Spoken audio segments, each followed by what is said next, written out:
lagi soal sikap DPR yang memutuskan membatalkan revisi terhadap Undang-Undang Pilkada ini bersama dengan para narasumber. Saat ini sudah bergabung Mas Joko Anwar dan juga Farid Darmawan dari Universitas Diponegoro. Mas Joko, Mas Farid, selamat malam. Selamat malam. Ya, dengan Tifal di studio. Mas Joko, saya ke Anda kalau begitu. Sudah ada sikap dari DPR bahwa revisi Undang-Undang Pilkada dibatalkan. Anda tadi pagi ikut berorasi menyampaikan aspirasi Anda di depan kompleks DPR. Merespons dari pernyataan Pak Sufmi Dasko Ahmad tadi, apa yang Anda cermati? Sedikit lega, tapi mudah-mudahan ini bukan hanya sekedar pemberian semacam bandage ya untuk luka di hati rakyat yang sudah sangat muak dengan tindakan penguasa dan wakil rakyat yang terlihat seperti tidak mempedulikan rakyat, seperti kita tidak ada, tapi memang karena merasa terdesak harus mendengarkan suara rakyat gitu. Tadi Sumi Dasko mengatakan bahwa mereka melakukan pembatalan revisi Undang-Undang Pilkada karena memang maunya mereka, bukan karena rakyat, karena mereka rapat jam 10 pagi belum ada masa. Saya di sana dari jam 8:30, jam 10 sudah ramai, dan keramaian dari desakan dari rakyat untuk DPR membatalkan revisi Undang-Undang Pilkada ini dari kemarin sudah ramai di sosial media. Kita sudah jutaan dari netizen memposting peringatan darurat, dan ini berarti bahwa masyarakat kita sudah berada di tipping point ya, bahwa kita sudah merasa muak banget. Selama ini mungkin kita bersuara tidak begitu didengarkan, tapi hari ini sepertinya semua elemen masyarakat dari mulai buruh, mahasiswa, warga sipil, semuanya bersinergis untuk menunjukkan bahwa rakyat masih ada gitu. Dan kalaupun misalnya DPR hari ini membatalkan revisi Undang-Undang Pilkada, harus dipahami bahwa ini bukan sekedar tentang isu pilkada, bukan sekedar tentang isu dari keputusan MK yang mau dilakukan pembangkangannya oleh DPR, tapi ini adalah indikasi bahwa selama ini sudah banyak sekali terjadi pembengkokan hukum ya, dengan sangat gampangnya, bahasa Inggrisnya under the nose, secara vulgar penguasa melakukan menggunakan perangkat hukum untuk melegalkan apa yang mereka anggap bisa mereka lakukan untuk either mempertahankan atau memplos kekuasaan mereka. Dan selama ini dilakukan betul-betul seperti rakyat tidak ada, seperti rakyat itu bodoh sekali. Tapi hari ini kebetulan tipping point-nya adalah isu tentang pembatalan revisi Undang-Undang Pilkada yang tadinya mau dilakukan oleh DPR.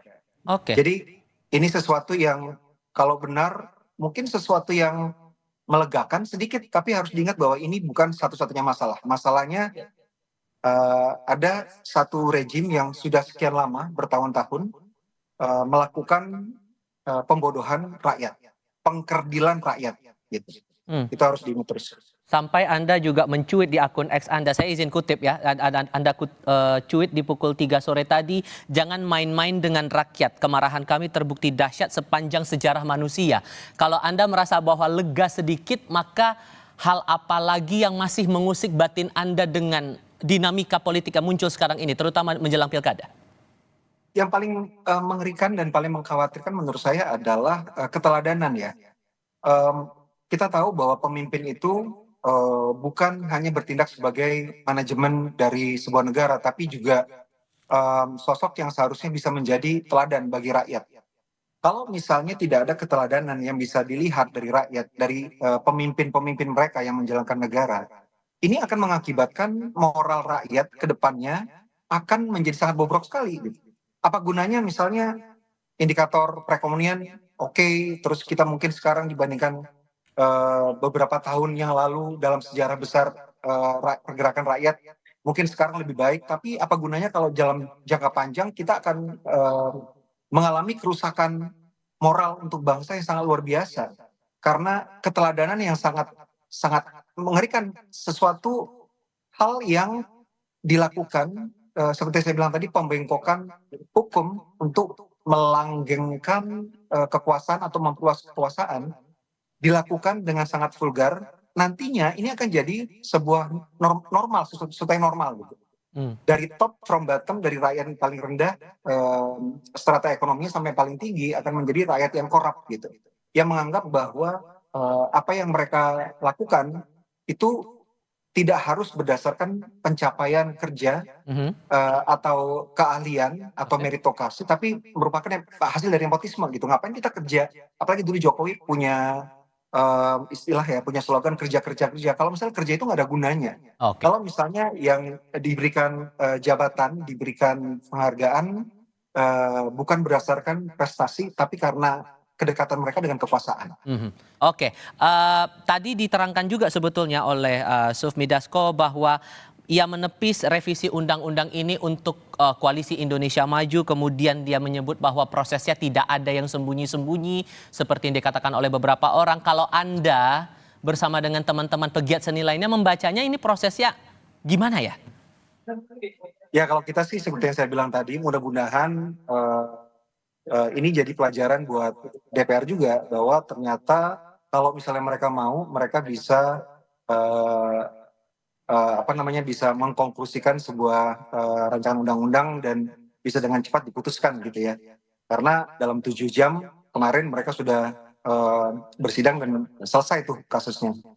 Dibandingkan misalnya dengan rancangan undang-undang perampasan aset yang 16 tahun belum juga diputuskan gitu ya. Seharusnya bisa belajar dari situ. Tapi seperti yang saya bilang bahwa ini jelas-jelas adalah disebabkan karena desakan dari rakyat. Dari kemarin sudah ramai sekali, seperti kita tahu di sosial media, bahkan disoroti oleh banyak sekali media-media asing karena tiba-tiba netizen di Indonesia yang tadinya tidak pernah bersuara tentang politik karena ada isu tentang revisi undang-undang pilkada oleh DPR ini, semuanya bersuara. Jadi ya ini pasti disebabkan oleh gerakan rakyat ya. Jadi buat rakyat juga ini sebuah pelajaran juga buat kita, bahwa kalau misalnya kita bersinergi, kita mau bersama-sama bersuara, kita bisa kok mengambil kembali atau kembali memegang wewenang yang kita berikan kepada wakil rakyat dan kepada para eksekutif negara kita. Kalau dibilang bukan nggak sembunyi-sembunyi, ya kita nggak tahu posisinya juga ya. Buktinya mereka baru melakukan press conference baru sekitar 50 menit yang lalu gitu. Setelah kita seharian ada di tempat-tempat titik-titik aksi gitu ya, di seluruh Indonesia. Jadi ya kalau dibilang sembunyi-sembunyi tidak transparan, ya memang tidak transparan, kita nggak tahu apa yang terjadi.